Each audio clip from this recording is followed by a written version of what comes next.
Ассалаумағалейкум, біртұтас қазақ елім. Мына Серкебай ағамыздың үйіне келіп отырып, Қаражанұлы Сексенбаев. Үйдің документтері анадағы айтқанымдай. Ал енді фамилиясы атымен шығып тұр ғой. Бүткіл бәлгі документі бар. Осы ағамыздың орнында бір бөлмелі ғой. Мына екінші бөлме.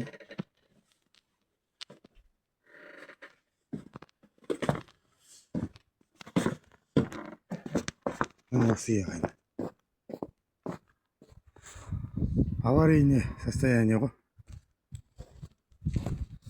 Әке, өзіңіз таныстырып жіберіңіз енді. Құрметті жамағат, мысалы үшін жаңа менің аты жөнім Картин 80 Қаражанұлы, 68 жыл туғанмын. Бұрын менің ұлым болды, Картин Бауыржан деген 89 жыл. Ол 2020-да уақыт өтті.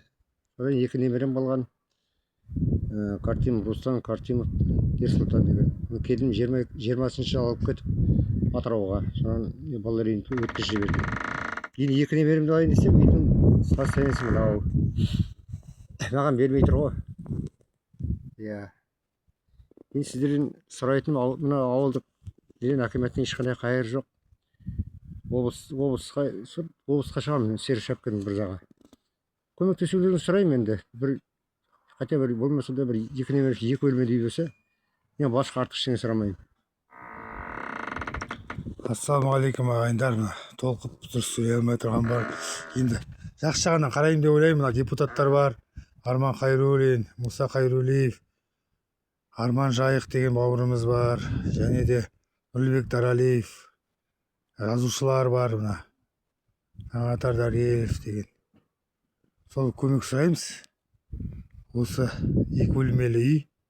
Осы Атырау облысы Құрманғазы ауданынан бала немерелерін Атыраудан ертең оған тиесілі болады ғой, оған да үй. Оған дейін бұл бала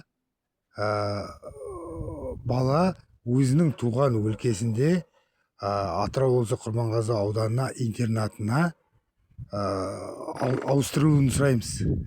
Екінші мәселе. Қазір Талғайран интернат 2 мектебінде. Соны екі мәселе мына жерде. Үй керек, балаларды интернатқа ауыстыру керек. Ол интернат бұл өзінің құзырына, өзінің қамқоршы ретінде алу үшін бұл үйді жарамсыз деп танылып тұр. Әлі документі үй осынікі, бірақ бізге осы жерден бұзып үй салуға көмектесесіздер ма, немесе екі бөлмелі үй бересіздер ма? Осы үйді үкіметке тапсыраймыз. Рахмет, сау болыңыздар. Еліміз аман, жұртымыз тыныш болсын. Коля Алексеевич, айтуға оңай.